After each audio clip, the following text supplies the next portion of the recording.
good morning, happy Friday. This is week 16 update in 10 minutes or less. If you're new to my channel, I am documenting my adventure on compounded tirzepatide, aka Mounjaro, aka Zepbound, and I'm documenting my weight loss. And really, this is just step one of a glow up that I'm doing in my 40s. It's never too late. And eventually my channel will include more of that information. So I'm Ebony. This is becoming Bianca. Bianca's my middle name. So this is the week 16 update. As a recap, August 19th through the 25th was week 15.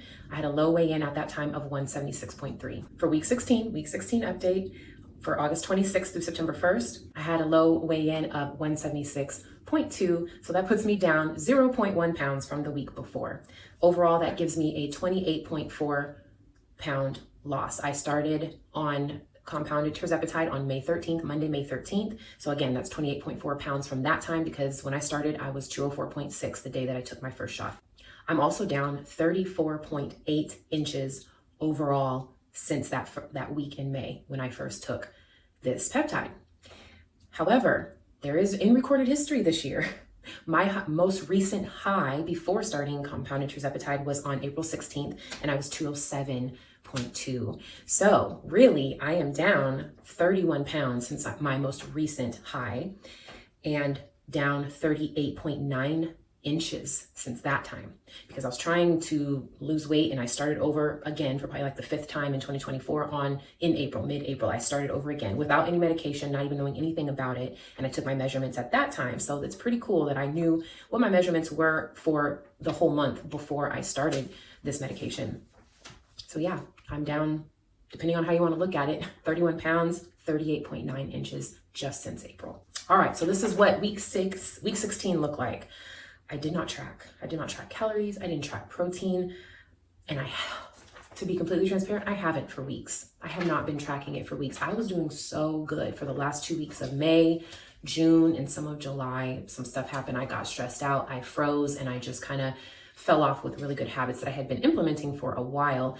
I was still doing the medication. I'm sure I was still in a deep calorie deficit, but the types of things I was eating, it was starting to creep back in and I wasn't feeling too comfortable about that. So things are better now. I'm getting back to where I should be with tracking. I'm consistently tracking my water starting with this week, week 17. But remember, this is a week 16 update. So that's what week 16 looked like. No tracking. I have no idea what my average water, protein, or calories were for that week. Steps goal. I was doing so good, consistently hitting 6,000, then 7,000, then 8,000 steps. Again, I fell off in July and August. And because it was messing with my motivation, I just went ahead and lowered my goal on my phone to 6,000 steps. It's low, I know. I have a very sedentary job. I do have a desk that goes up and down. I just got, and I do have a walking pad. Right now, I am just focusing on fewer things at one time. So it's the food and the rest for me and keeping things very low stress. I have notes, girl. I got notes because I be getting all off track. Because I feel strongly that it is the food, proper rest, and keeping your stress level low that will do the biggest difference in getting you to your ultimate weight and health goals. And it'll do it in a more significant way than steps. I'm not downplaying steps. I would love to be getting 10,000 steps a day. I honestly would love to do, it was earlier this year that I had come across this weight loss program that is based out of the UK where they just say, eat in a deficit, walk for an hour a day. And I wanted to do that as well. But I also am coming to terms with the fact that it might be possible that I can't do that. I love lifting, but if I'm going to walk for an hour a day, I might have to pick one or the other. I have Hashimoto's. I think I still have a lot of inflammation because my knees started hurting a couple weeks ago, which is a new thing for me, both knees. And walking is great, but if you're already dealing with a lot of inflammation, it may or may not be the best thing. And so I'm trying to find that balance right now. So I kind of just putting steps aside and focusing on what I know will make the biggest impact for me. And that was a decision I had to make for myself. All right, so the September focus is no wheat. This is my challenge. If you've seen any of my shorts, I started on September 1st, just a few days ago. And my focus for September is my own personal challenge of no wheat and no alcohol. The no alcohol thing kind of just came on all of a sudden. And it kind of made me feel like, oh no, if I do this, I'm gonna have to really stick to it. And then what if I wanna drink? What if I go out with a friend? I don't care. This is the first time in my life that I'm going to muster up the maturity to just say, I'm not going to have alcohol for the month of September. We'll see how long it goes. It might be longer than September, but it's only going to benefit me physically. And I'm also focusing on protein again. Isn't that always the focus? Isn't that always like the biggest, hardest thing is getting enough protein? One, it's expensive if you're a meat eater. For two, nobody wants to be drinking shakes 2 and 3 times a day. So yeah, it can get a little difficult, but again, like I said, I'm trying to focus on as few things as possible at one time so that when I implement them, they are implemented for good and they stick. Okay, symptoms. I've never really talked about symptoms. Okay, maybe because the symptoms in comparison to the benefits that I was getting, they were just outweighed. The symptoms are there. And a lot of times I have told people I have no symptoms because they just weren't significant enough for me to even talk about them, or for them to even be a topic of conversation because of the benefits that I was getting from being on this weight loss adventure. However, this is what I've been dealing with lately, and it's gotten worse lately. Is dizzy and lightheaded. So going from sitting to standing up, from being on the floor to standing all the way up. Even lately, when I go to bend over and maybe pick something up off the floor and I go to stand back up, it's just like everything. This sounds so bad, but if you've dealt with this, it's like it's not that big of a deal, and it can happen pretty frequently for some people. And I'll get to that in a second. Just everything goes black, and I have to like breathe or put my head between my legs until everything comes back. It lasts a few seconds. Now, this is the reason why I'm not entirely alarmed. It's not a new thing for me. As far back as I can remember, at age 10, 11, 12 years old, this has happened to me. I generally have always had very low blood pressure. There was a period of time my blood pressure was starting to creep into the high range, but it also was a very stressful time. I was eating all kind of wackadoodle stuff, not taking care of myself.